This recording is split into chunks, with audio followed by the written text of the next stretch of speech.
प्रचंड बोल मस्तकों के झुंड, आज जंग की घड़ी की तुम गुहार दो।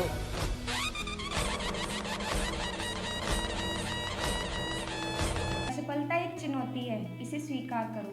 क्या कमी रह गई, देखो और सुधार करो। जब तक ना सफल हो तुम, नींद चैन को त्यागो तुम। संघर्ष का मैदान छोड़ मत भागो तुम।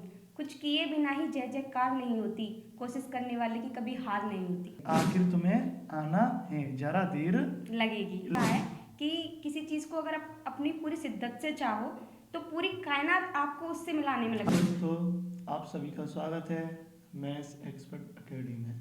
मैं कपिल शर्मा आज अपने एपिसोड सिलेक्शन भी सिलेक्ट एपिसोड में आपको मिलवाता हूँ उस धरती पुत्री की कहानी जिसने अपने घर का नाम रोशन कर दिया। मिलते हैं शशि जी से। वेलकम शशि जी, आपके अपने चैनल मैथ्स एक्सपर्ट अकेडमी में। सबसे पहले आपको बहुत बहुत शुभकामनाएं आपके सिलेक्शन के लिए। Thank you sir. ओके, तो शशि जी, जब आपका पहले सिलेक्शन हुआ था, आपने पहले अटेम्प्ट में दिल्ली पुलिस का एग्जाम क्रैक किया हुआ है, तो जब आपका सिलेक्शन हुआ तो सबसे पहले घर में किसे पता चली थी, या आपको पता चली थी आपके घर वालों में, या घर वालों ने आपको खुद बताया था? सर जैसे नाइट का टाइम था 31 दिसंबर, उसमें सबसे पहले मेरे भाई को पता चला था और मेरे भाई ने आके मुझे बताया था। फिर मैंने अपने मम्मी पापा को बताया, जो सबसे ज़्यादा खुश थे। मुझसे ज़्यादा मेरे मम्मी पापा खुश थे कि मतलब मेरा सिलेक्शन हो गया है। और फिर कंटिन्यू रहा, सबको मैं बताती गई और फैमिली में सबको बहुत खुशियाँ मिलती गई कि एक बेटी का सिलेक्शन हुआ है। हाँ, तो मेनली घर वालों के लिए ये खुशी होगी कि मतलब उनके लिए न्यू ईयर से पहले एक दिन रात को पहले न्यू ईयर आ गया, सब लोग तैयारियां कर रहे थे सेलिब्रेशन की। पर आपके घर में तो ऑलरेडी पहले से सेलिब्रेशन आ चुका था। जी सर। कि हमारी बेटी ने हमारा नाम रोशन कर दिया। वो फाइनल सिलेक्शन था आपका पहुंचना। जी सर। हाँ, तो आपके बड़े भाई ने आपको बताया था। अच्छा, तो आपको उस पल कैसा लगा था, मतलब आपने क्या हुआ था आपके साथ, के भाई ने ऐसे कैसे बताया था आपको? सर जैसे आंसर की आई थी, हाँ। उसके बाद मेरा ऐसे मैं डिसअपॉइंट हो गई थी कि मेरे मार्क्स कम है, फिर भी 70+ तो होने ही चाहिए। बट जब उन्होंने मुझे बताया तो मैं बहुत ज़्यादा खुश हुई थी। आई थिंक जितना मार्क्स होते अगर 70+ तो मुझे इतनी खुशी नहीं मिलती जितनी उसके बाद मिली थी जब रिजल्ट आया था। हाँ, मैं नहीं पता होता है, हमें तो लग रहा है हमारे मार्क्स कम है, पर पेपर के अकॉर्डिंग जितना देखे उस मार्क्स हमारे बहुत अच्छे थे। भाई फाइनल सिलेक्शन भी हो गया, सारी चीज़ें कंप्लीट हो गई हमारी। तो अंदर से वो हेजिटेशन थी, झिझक थी, डर सा लग रहा था, लेकिन जब नाम देखा सारी चीज़ें दूर हो गई थी। आज मुस्कान है चेहरे पे, घर वालों को भी प्राउड हो रहा होगा। जी सर, बिल्कुल। बिल्कुल, आपको फिर एक बार फिर से बहुत बहुत शुभकामनाएं। तो आपने ये बताया आपके लिए मोटिवेशन कहाँ से मिला, कि आपको कहाँ से लगा कि मुझे दिल्ली पुलिस ही करना है या सारी चीज़ें करनी है, तो आपको उसके लिए चीज़ें कहाँ से मिली? सर जैसे मोटिवेशन तो मुझे अपनी बहन से मिला, क्योंकि मेरी बहन भी यही पुलिस में ही है। तो मैंने बचपन से उन्हें देखा था कि वर्दी होती है और वर्दी की शान होती है, एक गांव में जो प्राउड होता है। ऐसा सबसे ज़्यादा प्यारा लगता है कि गांव में जब वो आती हैं तो सब लोग बहुत प्राउड फील करते हैं। तो मुझे लगता था कि नहीं, मुझे भी यही करना चाहिए, जिससे मुझे भी थोड़ा अच्छा लगे, गाँव वालों को भी थोड़ा अच्छा लगे। बस वहीं से। तो मतलब वो प्राउड के लिए, घर वालों के बिल्कुल। स्वाभिमान के लिए। बिल्कुल सर। हाँ, ऐसा बोला जाता है, बेटी तो अभिमान है। जी तो उस सर। अभिमान के लिए आपने उस वर्दी को चुन लिया। वर्दी जुनून होता है ना लोगों का, तो आपने उस जुनून को करने के लिए अपनी दीदी से मोटिवेशन लिया मेनली, उन्होंने ही किया था। तो आपने अपनी प्रिपरेशन कैसे स्टार्ट की थी? सर प्रिपरेशन का फर्स्ट ये था कि मैंने कोचिंग स्टार्ट की थी। कुछ मंथ मैंने कोचिंग की, उसके बाद मैंने लाइब्रेरी ज्वाइन की थी। मतलब सेल्फ लाइब्रेरी ज्वाइन कर लिया जी आपने? सर। तो लाइब्रेरी में मैंने जीएस और अपना खान सर से किया था, और कंप्यूटर अपने आरडब्ल्यूए से किया था। उसके अलावा मैंने टोटली अपने नोट्स बनाए और नोट्सों से रिवीजन किया और उसी से एग्जाम क्रैक मेनली किया। यही तो अपनी सेल्फ स्टडी गिरी, जी सर। नोट्स बनाए, जी उनको सर। लास्ट टाइम पे फॉलो किया, उन्हीं से आपका सिलेक्शन हो गया था। जी सर। ओके, तो आपको मतलब एग्जाम के टाइम पे सबसे ज़्यादा डर कौन सी सब्जेक्ट से लगता था? उस टाइमिंग सर सबसे ज़्यादा डर था मुझे जीएस का। सबसे ज़्यादा डर लगता था जीएस? हाँ, अच्छा। क्योंकि जीएस का पोर्शन सबसे ज़्यादा होता है। हाँ। और उसका ये होता है कि कोई कंफर्म नहीं होता कि वो कहाँ से आएगा। कहीं से भी, कभी करंट का ज़्यादा कंटेंट होता है तो कभी स्टैटिक का ज़्यादा होता है, इसलिए मुझे सबसे ज़्यादा डर जीएस से लगता था। सबसे ज़्यादा डर जीएस से लगा। तो दिल्ली पुलिस के एग्जाम में 50 मार्क्स, आपके जो 50 क्वेश्चन हो मेनली? जीएस के रहने वाले जी थे। सर। तो फिर आपने उस फोबिया को कैसे किया? सारी चीज़ें हमारे एक बार मतलब जितने भी सभी एक्सपीरियंस हैं, जितनी हमारे स्टूडेंट्स हैं, उनका मतलब यही है, मेनली क्या है, जीएस से सबको नहीं पता। टीसीएस की जीएस मतलब एक तरह से काफ़ी बैड पूछी जाती है, काफ़ी डीप भी पूछ लेता है, उसका पता नहीं है सारी चीज़ों का। तो आपने उस जीएस को कैसे कवर किया, आप हमें बताइए। सर मैंने तो जैसे नोट्स बनाए थे सबसे पहले तो। अच्छा, नोट्स बनाए हाँ, थे। जीएस के मैंने नोट्स बनाए थे खान सर के। मैंने उन्हें ही सबसे ज़्यादा फॉलो किया। खान सर को ज़्यादा हाँ, फॉलो किया है। खान सर को मैंने सबसे ज़्यादा फॉलो किया था। बस उन्हीं नोट्सों को पढ़ती रही और मॉक लगाती गई। मतलब मॉक्स मेनली मैंने था सबसे एक ज़्यादा बार लगाए चीज़ें पढ़ ली, फिर हमें ज़्यादा से ज़्यादा थे। मॉक हाँ, लगाए, सबसे ज़्यादा मॉक लगाए थे मैंने। और मॉक में जो चीज़ें नहीं आ रही उनको नोट कर लिया। जी सर, बिल्कुल। मैंने उनको नोट किया था, फिर उन्हें फिर से रिवाइज़ किया। मतलब जो चीज़ एक बार मैंने देख ली थी, मैं उसे पूरा करके ही छोड़ती थी, मन में कंप्लीट। ये ठान लिया था कि अगर एक बार गलत हो गया पर कोई दिक्कत नहीं है, दोबारा जब आएगा तो 100% सही हाँ, रहेगा। जी सर। तो आपने जीएस को इस तरह से कवर किया हुआ है। करंट अफेयर के अप्रोच आपने कैसे किया था? सर इसमें करंट का कुछ ज़्यादा मैंने किया नहीं था। मैंने सबसे ज़्यादा स्टैटिक पे ध्यान दिया था। स्टैटिक जीके पर जब ध्यान दिया हाँ। था, तो स्टैटिक जीके कैसे, आप ट्रिक वाली ज़्यादा अच्छी रहती है ना, मतलब ट्रिक से सीखा हुआ? नहीं सर, मैंने ट्रिक से नहीं सीखा। मैंने तो क्वेश्चन याद किए थे। अच्छा, क्वेश्चन याद करके हाँ, जैसे खुद किया में था। मैं याद करती थी, फिर उन्हें रिवाइज करती थी। जब कभी मुझे कहीं कोई दूसरा काम करना होता था तो मैं उन्हें याद करती रहती थी, मन ही मन में रिवाइज करती रहती थी। तो चीज़ों को क्या, स्टैटिक को आपने मन ही मन से ज़्यादा याद जी किया। सर। तो जो सारा होता है चीज़ों का याद करने के तरीके, वो सारे आपने फॉलो जी किए सर, थे। बिल्कुल। ओके।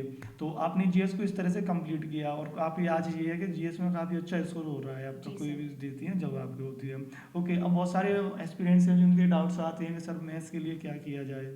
तो मैथ्स को आपने कैसे किया था एग्जाम में? सर मैथ का मैंने ये था कि वो मैंने पहले ही कोचिंग में किया था, लास्ट ईयर मैंने किया था। उसी को मैंने रिवीजन किया था, बस प्रैक्टिस सेट लगाए थे।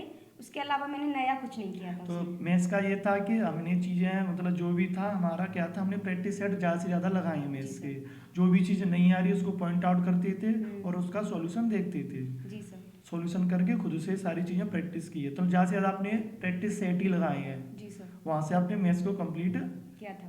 किया था। अच्छा, मैथ्स को आपका स्कूल टाइम से फेवरेट था या क्या था, मतलब इतना? सर 10th स्टैंडर्ड में तो मुझे मैथ बहुत ज़्यादा डराता था कि अच्छा। मेरी सिस्टर थी मुझसे बड़ी, उन्होंने मुझे 10th में ज़बरदस्ती मैथ दिला दिया था। क्योंकि जबरदस्ती हाँ, मैथ्स, अच्छा। हमारे यहाँ ये होता है कि हम यूपी बोर्ड वाले थे, तो उसमें होम साइंस और मैथ दोनों होते हैं। Okay. लड़कियाँ चॉइस कर सकती हैं। तो मेरी जो बड़ी दीदी थी, उन्होंने मुझे ज़बरदस्ती दिला दिया था मैथ। जबरदस्ती मैथ दिला हाँ, दिया, अच्छा। कि नहीं तेरे फेवर के लिए है, बस तू करती जा। तब Okay. तो मुझे डर लगता था, बट फिर भी मैं करती गई, मेहनत करती गई और अच्छा स्कोर था। फिर 12th में मैंने सबसे ज़्यादा स्कोर किया था अपनी क्लास में। अच्छा, सबसे ज़्यादा मतलब मैथ्स में टॉपर, जो इंसान आज से 1 साल पहले मैथ्स से डरता था, वो आज मैथ्स का टॉपर बन गया था अपने स्कूल में, क्लास में। क्लास में मेरे सबसे ज़्यादा मार्क्स आए थे मैथ में। अच्छा। फिर तो मैथ से प्यार सा ही हो गया था। अच्छा, मैथ्स से फिर प्यार ही हो गया था, बिल्कुल फिर तो सर। डरने की बात ही नहीं है। जी। तो जब डर तक हमें जब तक है भाई, जब तक हम किसी चीज़ को कर नहीं रहे हैं, उसके बाद तो सारी चीज़ें हो जाती हैं। जब तक हम कर नहीं रहे हैं चीज़ों को, तब से उनसे डर लगता है। एक बार चीज़ों को करना है, गो थ्रू करना है, फिर उनसे हमें प्यार सा हो जाता है। मैथ्स को आपने ऐसे किया था। अच्छा, मैं बात करूँ आपकी रीजनिंग की। सर वो भी मैंने वहीं की थी कोचिंग में ही, और कोचिंग के बाद मैंने वही प्रैक्टिस सेट लगाई। वो तो खुद में प्रैक्टिस की थी, प्रैक्टिस सेट भी नहीं लगाई, मॉक टेस्ट लगाए थे सबसे ज़्यादा। हाँ, मतलब रीजनिंग के तो मॉक टेस्ट लगा जितने आपने लगाने जी हैं, सर। क्योंकि उसमें जो गलतियाँ होती हैं, सिली मिस्टेक होती है, वो आपकी बहुत कम हद तक मतलब कम ही हो जाती है ना। 100% माने तो कम, बिल्कुल ही खत्म हो जाती जी है। सर। तो मेनली रीजनिंग के लिए क्या करना है, बहुत से ज़्यादा मॉक टेस्ट लगानी है, उन चीज़ों को फॉलो करना है। आपने केवल वही किया था। जी सर। रीजनिंग के लिए ज़्यादा से ज़्यादा mock test, mock Mock test, test, mock हाँ। टेस्ट। मैथ्स के लिए प्रैक्टिस करनी है ज़्यादा से जितनी हो जाए, जो चीज़ें नहीं उनको रिवाइज करना है। बिल्कुल सर। बिल्कुल, आपने यही किया था। जी सर। ओके। अच्छा, फिर आपको इसमें पूछो, जर्नी के दौरान आपने ऐसे तैयारी स्टार्ट की तो क्या क्या प्रॉब्लम रही आपके साथ में, क्या चीज़ें आई?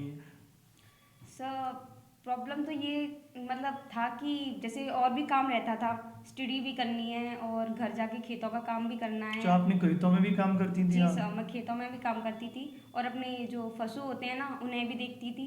अच्छा, जो घर में जो पशु जो करते हैं, जैसे किसानों सर। के यहाँ होता है कि हाँ वो सर। पशुपालन करते हैं, तो आप उनका भी काम करती थी जी सारा? सर, मतलब मैं पहले तो खेतों पर जाना होता था, फिर पशुपालन भी करना होता, फिर अपनी पढ़ाई भी की अपने साथ ही जी साथ, सर। इतने सारे स्ट्रगल के साथ भी फिर आपको भी डर सा नहीं लगा? नहीं सर, क्योंकि मैंने सोच लिया था कि स्टडी में मैं अपना 100% दे के चलूँगी और ये एग्ज़ाम मेरा 100% क्लियर हो जाएगा। अच्छा। क्योंकि अंदर से आता है कि अगर हम अपना 100% दे सकते हैं स्टडी में तो हमें 100% रिजल्ट आएगा। हाँ, क्योंकि क्या है कि अपना 100% दो, अच्छे जी बुरे सर। का घबराओ मत, अपना पहले पहले 100% दे के ट्राई करो, जी सर। जो रिजल्ट होगा फिर उस पर खुशी रहती है।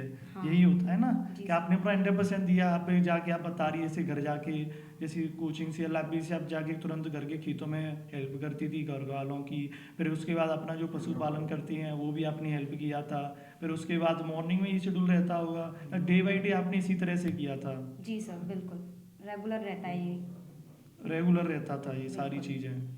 फिर आप फिर अच्छा, फिर ऐसे प्रिपरेशन किया आपने, जी सर। तो आपने फिर प्रिपरेशन के दौरान घबराई नहीं बिल्कुल भी? नहीं सर, ऐसा तो कभी नहीं होता है कि कोई घबराए नहीं। जब मॉक देते हैं तो उनमें मार्क्स कम आते हैं तो कभी कभी तो ये होता है कि हम रोने लग जाते जब हैं। मार्क्स कमाए तो रोने लग जाते हैं? मार्क्स को देख के रोने लग जाते हैं, डिसअपॉइंटेड हो जाते हैं। फिर भी हिम्मत नहीं हारते हैं ना, थोड़ा थोड़ा फिर भी लगे रहते हैं, अपना कर रहे हैं।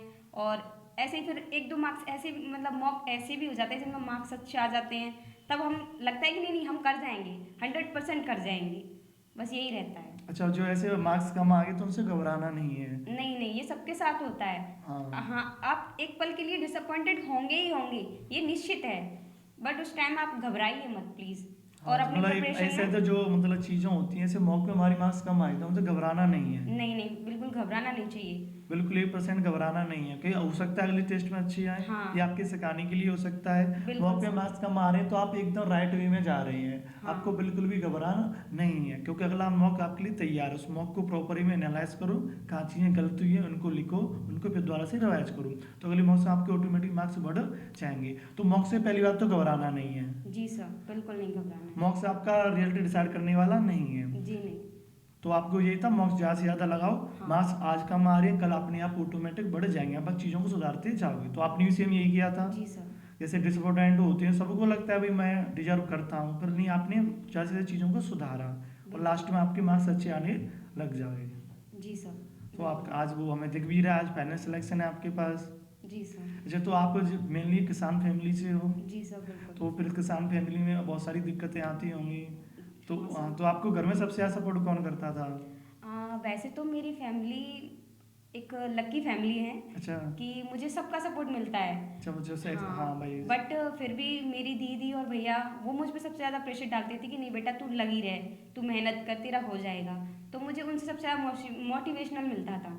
तो अपनी दीदी से जो पुलिस में ऑलरेडी पहले से हैं और अपने बड़े भाई से, वो आपको बताते थे नहीं तुम्हें करना है तो ये करना है, वो आपको हर पल मोटिवेट करते थे जी सर। किसी व किसी तरह से, बड़े की फर्ज से आपको मतलब करते ही रहते थे कि नहीं तुम्हें करना है, तुम्हें करना है, सारी चीज़ों को आगे निकलना ही निकलना है। वो आपकी चीज़ें मेन रही थी। और सर ऐसा होता है कभी कभी हमारा मन नहीं करता है पढ़ने का, जैसे लगता है कि आज काफ़ी हो गया, हाँ। अब रुक जाओ।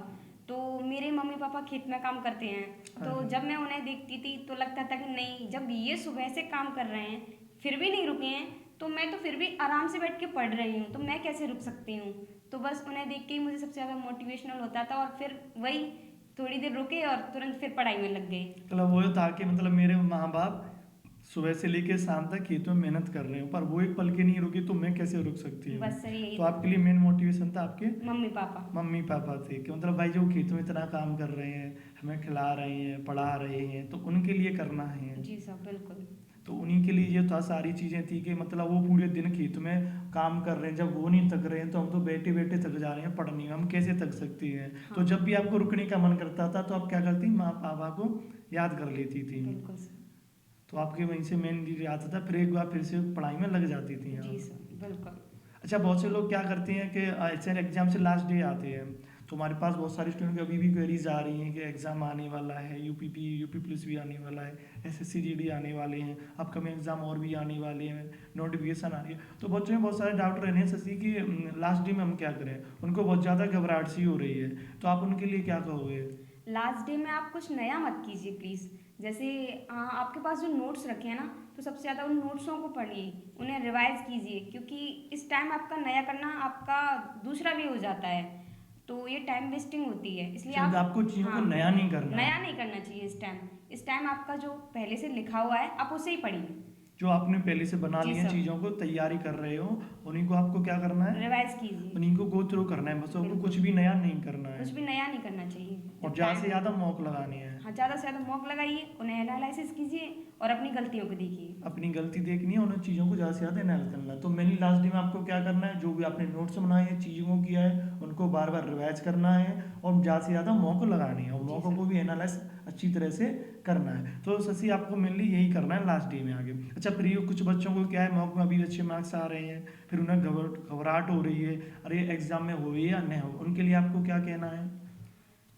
मेरा कहना यही है कि आप अपना 100% दीजिए। आप जो भी पढ़ रहे हैं बस आप 100% अपना ओर से दे के चलिए, आपका हो जाएगा। हो ना हो बट आपके लिए अंदर से ये गिल्टी फील नहीं होगा कि मैंने 100% नहीं दिया। आप 100% दीजिए, इस बार नहीं तो अगली बार होगा ज़रूर, सक्सेस ज़रूर मिलेगी। मतलब ये है कि घबराना नहीं है, घबराना नहीं है, रुक कर बैठना नहीं है, रुक कर बैठना नहीं है, हार कर नहीं थकना है। बिल्कुल नहीं थकना है। तो बस यही है कि मतलब इस बार नहीं तो अगली बार होना ही बिल्कुल। होना है। आप अपनी तरफ से अगर मैं मानता हूँ अगर आपने honestly 100% दे दिया, ऑनेस्टली दे दिया, तो आपको इसी बार में ही हो जाएगा। हो जाएगा, बिल्कुल हो जाएगा। अच्छा, सबसे मेनली क्या होता है, मैं बात करूँ कॉम्पिटिटिव एग्जाम में, एग्जाम से एक दिन पहले की रात, वो सबसे मेन रात होती है। तो उस रात को, जैसे आपने भी एग्जाम देने गए होंगे, आपने भी एग्जाम दिया था, आपने उस एक दिन पहले क्या किया था? रात से वो एग्जाम से एक दिन पहले पता तो सबको होता है कल मेरा एग्जाम है, तो आपने एक दिन रात पहले उस क्या किया था? जो बच्चों की बहुत सारी क्वेरीज हैं, सभी एग्जाम देने वाले हैं, तो उनके लिए आप क्या कहोगे? सर उस दिन कुछ विशेष नहीं होता। जब हमें एग्ज़ाम देना ही है तो उसका पूरा जो प्लान होता है वो हम पहले ही बना के रखते हैं। जो कि- रोड मैप है हमारा पहले से ही तैयार पहले से ही है। तैयार होता है और उसके अकॉर्डिंग हम अपना पूरा कर भी चुके होते हैं। बस यही है कि लास्ट टाइम आप आराम से इत्मीनान से रहिए और ज़्यादा हड़बड़ी ना करें। दूसरे दिन एग्ज़ाम है, आराम से एग्ज़ाम, भगवान का नाम लीजिए और एग्ज़ाम देने अच्छा, आप चलिए। भगवान का नाम लेके जाते हैं? बिल्कुल बिल्कुल। अच्छा, आप मैंने कहा भगवान मेरे साथ है, मैं सब कुछ कर जाऊंगे। पहले मैं अपने मम्मी पापा को याद करती हूँ और दूसरे नंबर पर भगवान को अच्छा, याद एग्जाम करती शुरू हूँ। करने से पहले पहले आप मम्मी पापा को याद बिल्कुल करती सर। हैं, फिर भगवान को। अब भगवान आप देख लेना, मम्मी पापा के सपने मेरे ऊपर डिपेंड है। बिल्कुल सर। तो आपने कुछ नहीं किया था, नॉर्मली आप पेशेंस बना के रखी थी। जी सर। और एग्जाम से एक दिन पहले कुछ भी नया नहीं करना है, बिल्कुल नॉर्मली रहना है, जैसे और डेज हैं वैसे ही अपनी जाओ, आराम से करो, कोई भी नई चीज़ों में नहीं पढ़ना है। अच्छा, आप ऐसे 14-14 घंटे की मैराथन होती हैं, उनके लिए आपको क्या कहना है? बहुत से लोग क्या करते हैं, शॉर्ट टाइम में ज़्यादा लेने का सोचते हैं, तो उनके लिए आपको क्या कहना है कि लास्ट डे आके बच्चे क्या करते हैं, 15-15, 16-16 घंटे की मैराथन देखने लग जाते हैं, तो उनके लिए आपको क्या कहना है शशि? सर मेरा तो ये कि मैंने कभी वो 15 घंटे 16 घंटे की मैराथन ली नहीं थी। पर्सनली नहीं कभी नहीं ली थी कभी। जैसे 1-2 घंटे का है तो मैं प्रैक्टिस सेट लगाती थी, बट मैंने कभी 15-16 घंटे की नहीं ली। 15-16 घंटे मतलब नहीं। टोटल वेस्ट ऑफ टाइम है एग्जाम से पहले, बिल्कुल अपनी सर। माइंड को प्रेशर में करना है। हाँ सर। टोटली अपनी माइंड को प्रेशर में करना है, तो उनका कोई रोल नहीं बनता है कि आप 15 घंटे की मैराथन लाओ, चीज़ों को करो, अपनी माइंड को परेशान करना है आपको। मैं मान सकता हूँ 2-2 घंटे के 2-4 लेक्चर देख सकते हो, चीज़ों को रिवाइज करना है, आपकी खुद की चीज़ों का भरोसा दिखाना है आपको मेनली। जी सर। जैसे आपको देखना भी है तो हाँ कुछ समय पहले देखो, उसके नोट्स बनाओ, उन नोट्सों को याद करो, बट एट टाइम पर मत करो ऐसा। एग्जाम से मान लो 8-10 दिन रह गए, 15 दिन पहले, तो उनको नहीं देखना है बिल्कुल भी। नहीं, अगर आपसे बनता है, नोट्स बनते हैं, याद करने के लिए आपके पास पूरा टाइम है तो आप देख तो वो लीजिए। सही बेनिफिशियल बस। है, एग्जाम से कुछ दिन पहले तो बना ही नहीं सकते हम चीज़ों आप को, सोचो- टोटल वेस्ट ही रहेगा वो।